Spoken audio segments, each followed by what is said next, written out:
সতীপীঠ সমূহের মধ্যে যে পীঠ হৃদয়ের স্পন্দনে চিরজাগ্রত, যে ভূমি ভক্তির অশ্রুতে পবিত্র, তা হল ঝাড়খণ্ডের দেওঘরে অবস্থিত বৈদ্যনাথ ধাম। সাঁওতাল পরগনার এই তীর্থক্ষেত্র পরিচিতি বাবা ধাম নামে, যেখানে শক্তি ও শিব একই আকাশতলে অধিষ্ঠিত।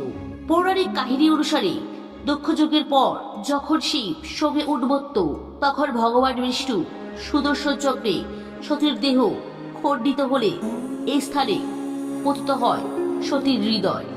অতএব এই স্থান হৃদয়পীঠ নামে মহিমান্বিত। আর হৃদয় পতনের কারণে এই ভূমি পরিচিত চিতাভূমি নামে। এখানে দেবী পূজিতা হন জয় দুর্গা রূপে, আর ভৈরব স্বয়ং বৈদ্যনাথ মহাদেব। এই তীর্থক্ষেত্রে একই সঙ্গে রয়েছে এক মহান জ্যোতির্লিঙ্গ, বৈদ্যনাথ জ্যোতির্লিঙ্গ মন্দির, যেখানে শক্তিপীঠ ও জ্যোতির্লিঙ্গ একত্রে বিরাজমান।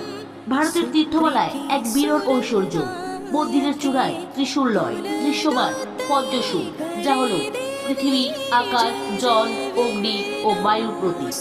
আর শিব ও পার্বতীর মন্দির পবিত্র লাল গঠবন্ধনে সংযুক্ত, যা দাম্পত্যের দীর্ঘায়ু ও কল্যাণের প্রতীক।